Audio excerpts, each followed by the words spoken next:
Who are these people? Everyone's favorite artist ripoff machine, Spotify, decides to censor Palestine. At least pro-Palestinian artists. You hear about this at all, Colin? Nope. So Alan Macleod put this out June 12th over at Mint Press.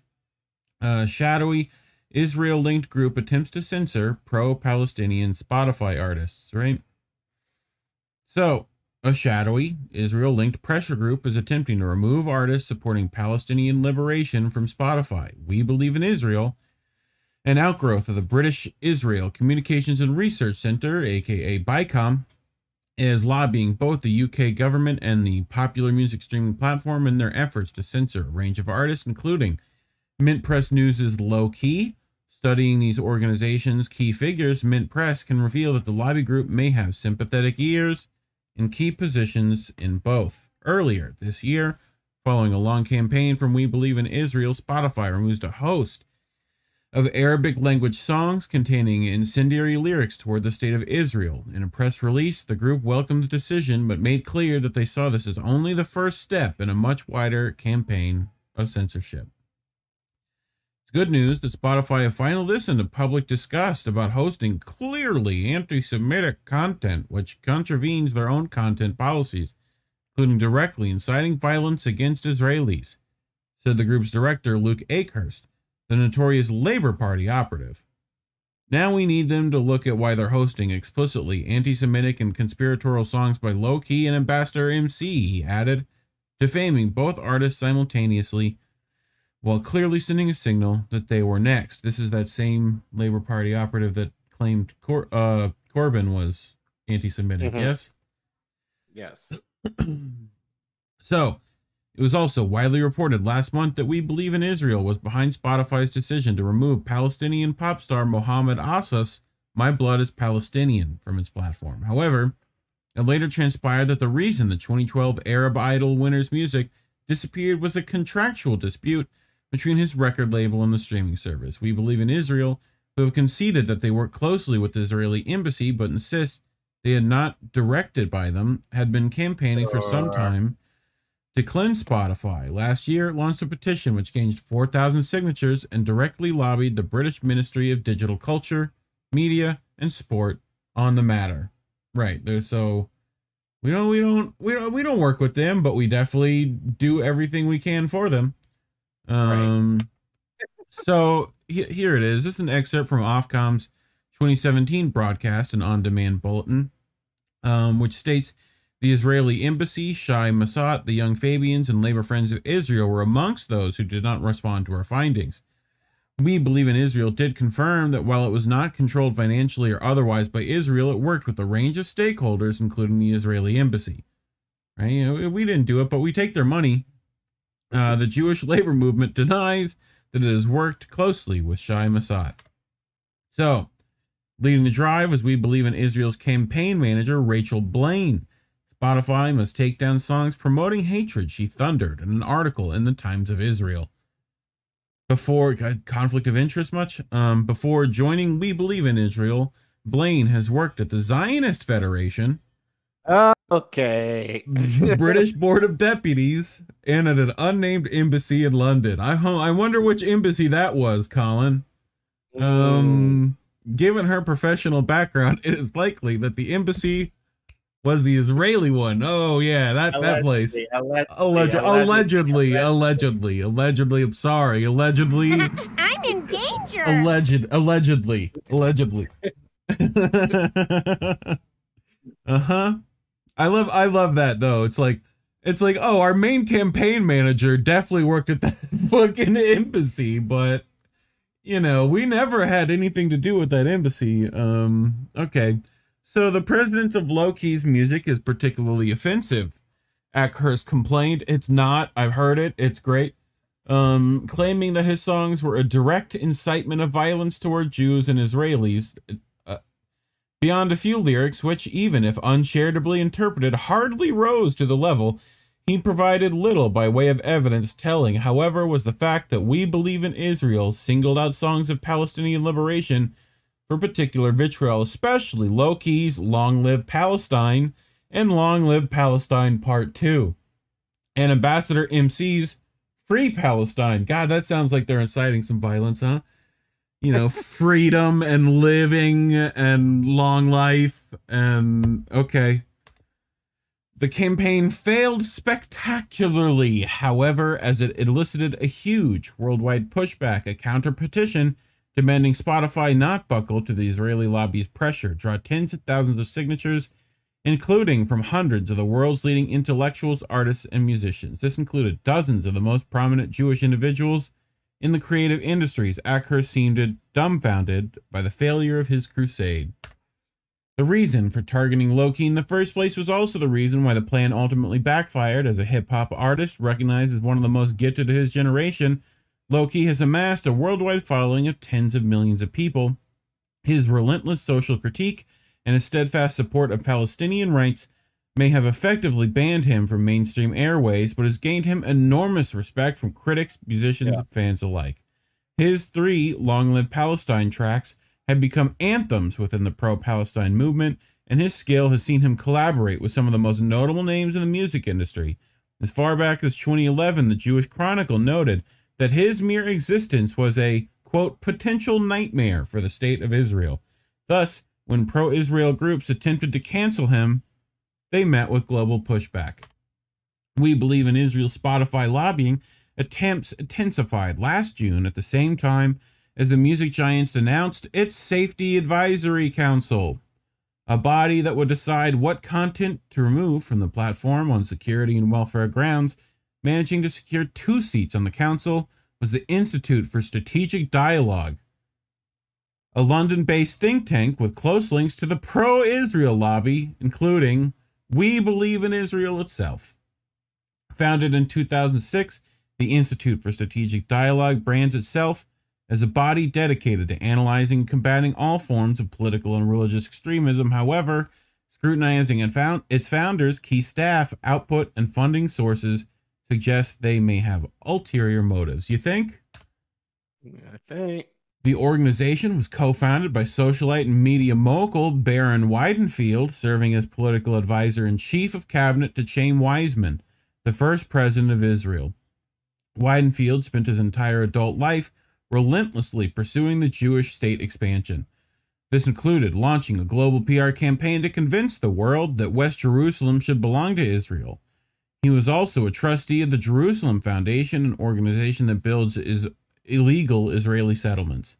Upon his death in 2016, he was rewarded with a burial at the ancient Mount of Olives in Jerusalem, one of the holiest sites in Judaism, an honor that very few figures receive. Institute for Strategic Dialogue co-founder Baron Weinfeld on the left with the notorious war criminal Henry Kissinger at the International Bertelsmann Forum in 2006. So they're good buddies, them. The Institute for Strategic Dialogue's current chair is Michael Lewis.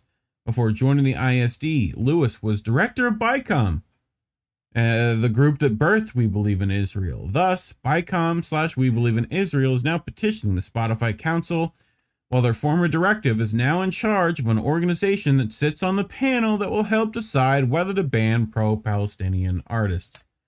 The Institute for Strategic Dialogue is funded by a host of NATO governments, including Germany, the UK, Denmark, Canada, Finland, and the Netherlands. It is also bankrolled by the National Democratic Institute and the International Republican Institute. Subsidies the notorious National Endowment for Democracy. Yay, the NED's here, Collin. The CIA front organization. Great. The CIA front organization set up by the Reagan administration to carry out many of the agency's most controversial and illegal activities. Do you think that on lady is going to come after Mint Press News Macleod for calling them a CIA front, or is it just Blumenthal and Rubenstein, you think? Attorneys at law. Spying and surveillance are not unknown to the ISD. Earlier this year, the Electronic Intifada revealed that the British government had secretly paid the Institute to help carry out a spying operation on Palestinian citizens. Its ranks are filled with national security state-adjacent figures, former fellows of NATO's Atlantic Council, and individuals who helped advise on the occupation of Afghanistan. Mint Press also found at least a dozen ISD employees who received postgraduate degrees from the Department of War Studies at King's College. Collin, you remember that, don't you? Yes, we do. Yes, we do. That's another banger of an Alan MacLeod article about King's College and their War Studies department. Go back and check. I think what do we call that? Spy school. I think if you go back and look that up. Yeah. University department infamous for training the West's top spies, including British MI5 and MI6 agents, as well as CIA operatives. Therefore, while it presents itself as a counter-extremism organization, there are grounds to suspect that, to the Institute for Strategic Dialogue, any form of Palestinian resistance to Israeli occupation might be considered extremist. That Spotify has allotted 2 spots on its council to the organization is cause for concern. In lobbying the UK Department of Digital Culture, Media and Sport, we believe in Israel is likely pushing at an open door considering some of the key figures in the organization. Chief amongst these is the Secretary of State herself, Lucy Fraser. Before entering politics and joining the Conservative cabinet, Fraser had worked at the Israeli Ministry of Justice, a post suggesting that she may be sympathetic to We Believe in Israel's goals. You think? The Conservative Party in general has been extremely pro-Israel. The Conservative Friends of Israel, the party's principal pro-Israel association, once noted that the remarkable 80% of Tory MPs were members. The organization works alongside with other pro-Israeli groups, including We Believe in Israel. The aforementioned Rachel Blaine left We Believe in Israel in 2022 and is now the CFI's Public Affairs Director. It's just a big revolving door over here, Collin. Like, all this shit is. The CFI is a highly influential organization. In 2012, it helped the future Prime Minister Boris Johnson win re-election as mayor of London, organizing parts of his campaign, while it managed to block Johnson appointing Alan Duncan to the position of Middle East Minister due to the latter's support for Palestinian rights. A 2020 Run report from Declassified UK found that 1/3 of the Tory cabinet, including Johnson himself, were funded by Israel or by pro-Israel groups. Public image rapidly deteriorating, Israel and its supporters have repeatedly attempted to remove opposing voices from the airwaves of the internet. Former Israeli Justice Minister Aliette Shaked, isn't that how you do it? Shaked boasted that she worked closely with Facebook to censor Palestinian voices, with the Silicon Valley Corporation agreeing to take down around 95% of the content she asked them to. Today, former Director General for the Ministry of Justice, Amy Palmore, sits on Facebook's advisory council, the board ultimately responsible for content moderation of the world's largest news and social media platform. At key moments of worldwide political attention, Palestinians have found their Instagram accounts blocked and still cannot use services such as PayPal.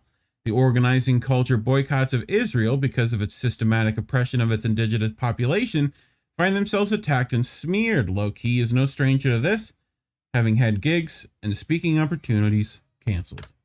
Nevertheless, Western support for Israel and its crimes is waning as the country loses the battle for public opinion. Faced with this reality, its supporters are increasingly turning to nefarious means to shut critics up. While Spotify has so far stood up to attempts to ban artists like Lowkey and Ambassador MC, it should be clear that big media organizations are not global town squares, but corporate Western platforms that will always be ambivalent at best to third world struggles and movements to effect change. This is especially true when groups like the Institute for Strategic Dialogue are placed in charge of moderating them. So, thoughts, Care Bear? More of the story, don't fuck with hip-hop. Yeah, I would say so. But they're going to try. It's just... Yeah. But, well, not hip-hop, but I was somewhat half kidding, but, like, this... We should actually get DJ Joe Nice or somebody, like, because I know he's very much a music hound. We'll probably reach out to Lowkey, too. Yeah, but I think this is not new. No, this has been happening. This has been happening. Think of like Bob Marley in the 60s, in the 70s, just the idea of speaking in terms of liberation, especially among working class and especially among people of color, has always been targeted in music. So this is not, this shouldn't be a huge surprise. I mean, we report on Israel Palestine all the time, so this really isn't a surprise. I just want people to understand that this is nothing new. No. That this has been going on. Talk to 2 Live Crew. For decades. But it's just like, more or less now that there actually are lobbyists now that are up in the ante, so that are trying to covered these in spooky ectoplasm. Like, right. You know, National Endowment for Democracy is here. You know, the War fucking Department of King's Cross College is here, which is like MI6 CIA, like training program. It's just, and now they're what, heads of Facebook and removing 95% of the content that these Israeli groups are asking them to. Right. Like, but this should be a warning for, you know, I think of someone like Jesse, you know, because he has political, some spicy content on Spotify. People should check it out. Like, what's it not to say, like, his stuff will not be removed from Spotify for similar reasons. Yeah. So this is just another version of censorship that is bullshit, but it should make, but I think this is a way of kind of making music artists kind of not talk about any type of liberation, especially more in the political realm, that could lead to coalescing and actual like movement changing in their music. And so that's very dangerous to kind of think about, because it's going to affect a lot of artists. Now, I think the thing, again, as you know, the article say with Lowkey, because he's so popular that his fans basically stuck up for fire him. back. Yeah. I've never heard of him before, but actually now that he's you done read some it, I'm actually great stuff on Assange. He's up there. I dig him. Yeah, I think we should try and get him on the show to maybe him and KRS-One. We can just call Yeah. KRS-One real quick and have him show up for this. You know? Yeah. So, look, like, you guys know us. We'll talk to mostly everybody. Yeah. But but it would be also interesting to see what. I should connect with DJ Joe Nice pretty soon because I know he's touring, but I think there'll be like, there'll be points over the summer where I think he'll be like in the country. So we'll try and see if we can get him to talk more about like this type of censorship, in music in general. But but I think because Lowkey is a big artist, I think relatively in Palestine, and I think throughout the world, that he, not to say he got away with it, but he had the backing of his fans to actually make noise about it. But what's to say like a smaller artist would just be taken out? It's like just like YouTube, you know, the larger channels, especially in this space, who kind of kowtow to the establishment, generally do fine, and then channels like us are the ones that get struck down, if not straight up removed from the platform, because we talk about things that are more counter to establishment talking points. So same thing. So yeah, I definitely sympathize with it. Yeah.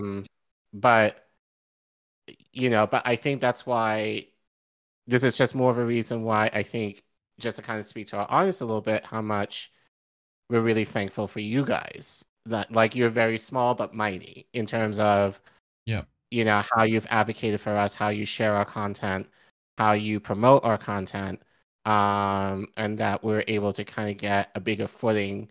We're still a baby channel, but you guys are helping us be elevated in the space more due to you guys' efforts and support and love for us. So we definitely don't take you guys for granted in terms of that, but this is part of the reason why, especially if you believe what we're doing, why we need your support. So, But yeah, great article by Alan Macleod. We hopefully can reach out to him too. I think his time zones are hard, but over the summer, Collin will have more availability, so that should make things easier there.